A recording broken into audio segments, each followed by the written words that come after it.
സംസ്ഥാന സർക്കാരിന്റെ കർഷക വിരുദ്ധ നിലപാടിനെതിരെ വിവിധ കർഷക സമിതികളുടെ പ്രതിഷേധം. സർക്കാർ കർഷകരെ അവഗണിക്കുകയാണെന്നും കേന്ദ്ര സർക്കാർ വിഹിതം സംസ്ഥാന സർക്കാർ കുറയ്ക്കുന്നുവെന്നും ആരോപിച്ചായിരുന്നു പ്രതിഷേധം.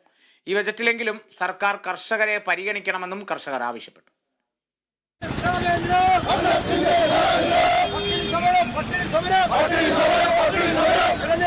സംസ്ഥാന ബജറ്റ് നാളെ അവതരിപ്പിക്കാനിരിക്കെയാണ് സത്യാഗ്രഹ സമരവുമായി കർഷകർ രംഗത്തെത്തിയിരിക്കുന്നത്.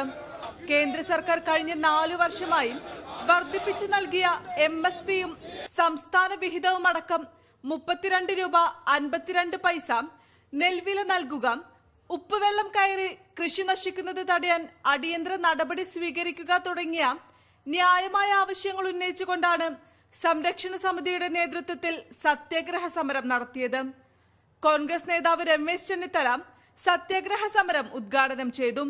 കേരളത്തിലെ ജനങ്ങളുടെ അന്നം മുട്ടിക്കുന്നവരാണ് സംസ്ഥാന സർക്കാരെന്നും കർഷകർക്കായി ബജറ്റിൽ റിവോൾവിംഗ് ഫണ്ട് പ്രഖ്യാപിക്കണമെന്നും അദ്ദേഹം പറഞ്ഞു. ഈ നിലയിൽ നെൽകർഷകർ അനുഭവിക്കുന്ന പ്രയാസങ്ങളും ദുരിതങ്ങളും കാണാൻ ഇവിടെ സർക്കാരിന് കണ്ണില്ല എന്നുള്ളതാണ് വസ്തുത.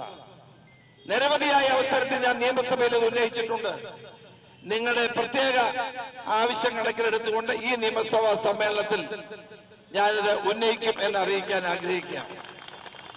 ഈ പ്രശ്നങ്ങൾ അവതരിപ്പിക്കും. എനിക്കറിയില്ല ബഡ്ജറ്റിൽ നാളെ റിവോൾവിംഗ് ഫണ്ട് പ്രഖ്യാപിക്കുമെന്ന് അറിയില്ല. കാശില്ലാത്ത ഈ സർക്കാർ എന്നാ പ്രഖ്യാപിക്കാൻ? കേന്ദ്ര സർക്കാർ കർഷകർക്കായി നൽകുന്ന വിഹിതം എന്തുകൊണ്ടാണ് കേരള സർക്കാർ വെട്ടിക്കുറയ്ക്കുന്നതെന്നാണ് കർഷകരുടെ ചോദ്യം. വളത്തിനും കീടനാശിനിക്കും 3 ഇരട്ടി വില വർദ്ധിപ്പിച്ചു. എന്നാൽ 4 വർഷമായി കേന്ദ്ര സർക്കാർ നാമമാത്രമായി വർദ്ധിപ്പിച്ചു നൽകിയ മിനിമം സപ്പോർട്ട് പ്രൈസ് പോലും തരാൻ സംസ്ഥാന സർക്കാർ തയ്യാറായിട്ടില്ല. ബജറ്റിൽ ഇത്തവണയെങ്കിലും തരുന്ന വാഗ്ദാനങ്ങൾ പാലിക്കാൻ സംസ്ഥാന സർക്കാർ തയ്യാറാകണമെന്നാണ് ഇവരുടെ ആവശ്യം. കേന്ദ്ര സർക്കാർ തരുന്നതിനെ വെട്ടിക്കളയാതെ അതെങ്കിലും കിട്ടാനുള്ള ഒരു നയം ഉണ്ടാക്കണം. ഞങ്ങളെ ഇങ്ങനെ ബുദ്ധിമുട്ടിക്കരുത്. കാരണം ഏതിനും ചെലവ് കൂടിക്കൊണ്ടിരിക്കുക.